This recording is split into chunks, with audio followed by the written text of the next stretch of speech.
Salut les amis, bon, je vais vous emmener en balade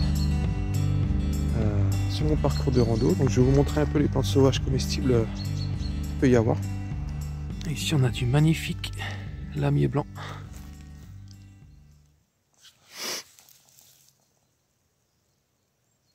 En fleurs déjà, début mars.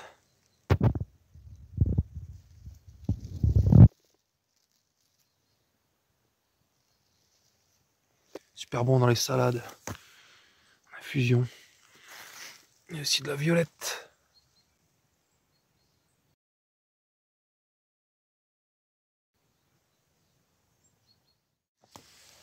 Ici on a du pissenlit. Très commun, très facile à reconnaître.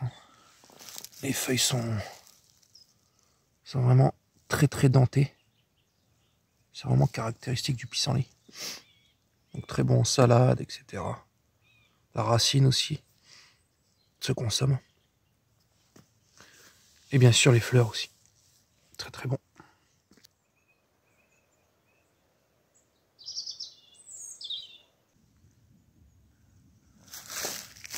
Donc ici on a de la mâche sauvage, appelée aussi doucette. Bon bah comme la mâche cultivée, hein. Elle est super bonne.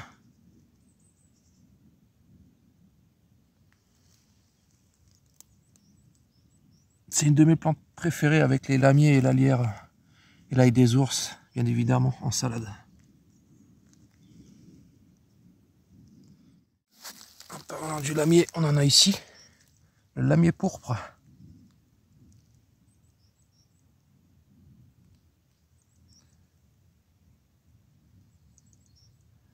Super bon, en infusion, en salade, c'est excellent.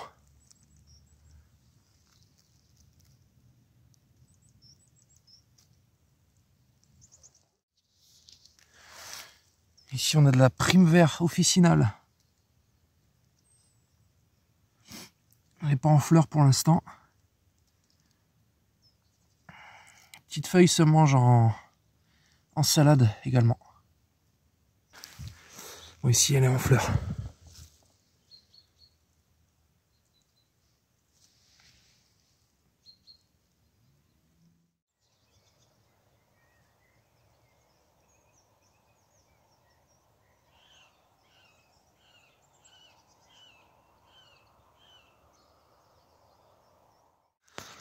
Regardez ça, une magnifique alière officinale.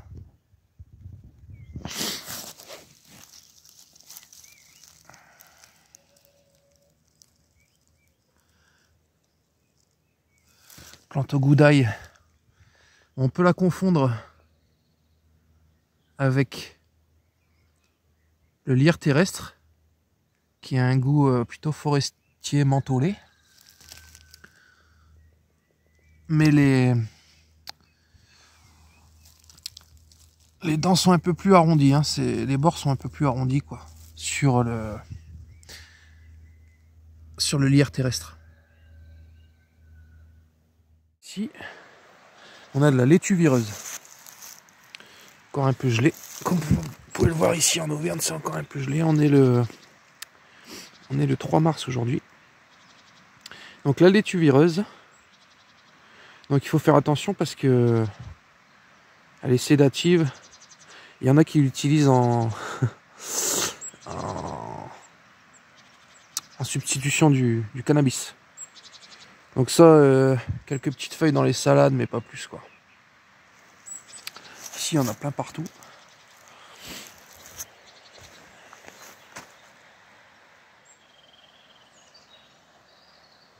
Bon, ici, on a du chaton de noisetier. On est un peu tard pour le prendre, mais vous pouvez prendre les chatons qui sont un peu plus précoces que ceux qui sont marrons quoi. Vous pouvez en faire de la genre de petite farine pour la mettre en préparation de pain ou de pâtes. Vous pouvez les mettre aussi en salade. C'est bourré de protéines. Ici on a du Gaëgatron.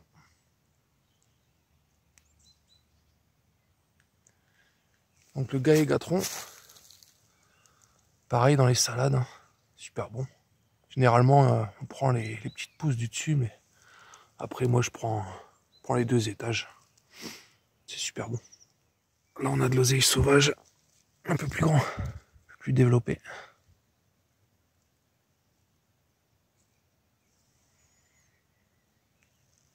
Il y en a aussi ici.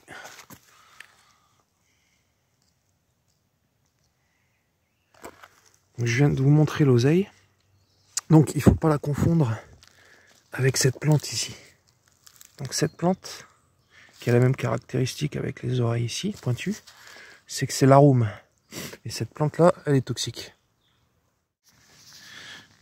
Ici on a de la magnifique violette blanche. Donc on reconnaît. Parfois les feuilles sont enroulées comme ça. Magnifique. Regardez ce spectacle si c'est pas magnifique. Avec la gelée qui fond délicatement au soleil. Je suis tombé sur de la porcelle enracinée. Donc la caractéristique, la différence qu'on peut noter, entre le pissenlit et la porcelle, c'est qu'on voit bien que le pissenlit c'est denté quoi. Les grandes dents pointues. Tandis que la porcelle enracinée, ça a des lobes beaucoup plus arrondis. On peut voir. Et beaucoup moins denté. Et sur le bout de la feuille, ça fait un petit arrondi quoi. Et donc, on peut reconnaître la porcelle enracinée, comment? Car elle est poilue sur le dessus.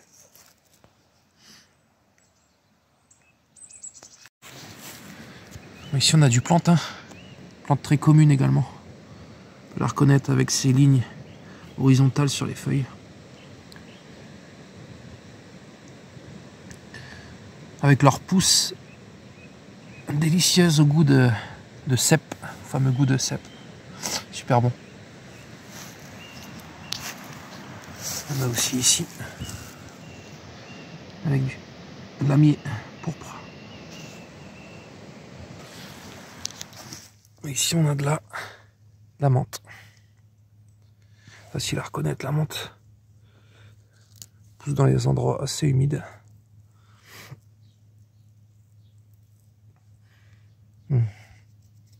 Ça sent hyper bon.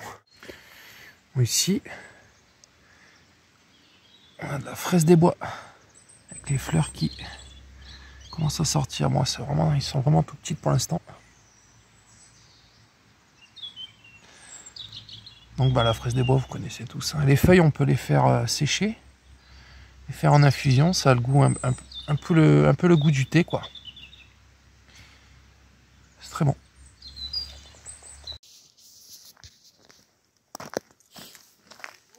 Ici,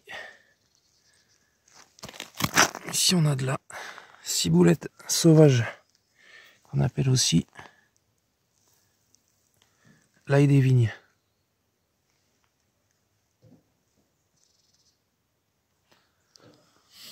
Il y en a aussi un peu plus loin, je vais vous montrer.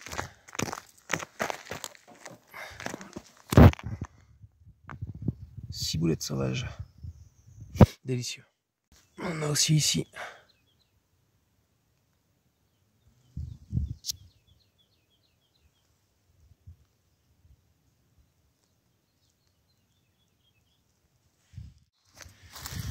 on a de la pervenche, petite pervenche.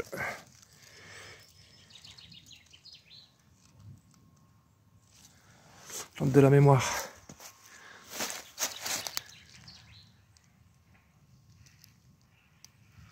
Par contre, faites attention parce que ça s'utilise avec précaution. Et là, on a ces feuilles. Ici, on a du Circe commun.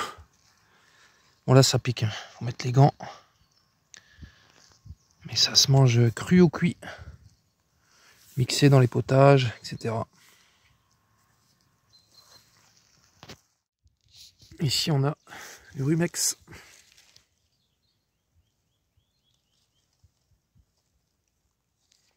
Voilà, la balade se termine. On n'oubliez surtout pas qu'avec les plantes sauvages comestibles et médicinales, c'est comme pour les champignons, il faut bien faire attention. Donc vérifier, revérifier, santé, etc. Voilà.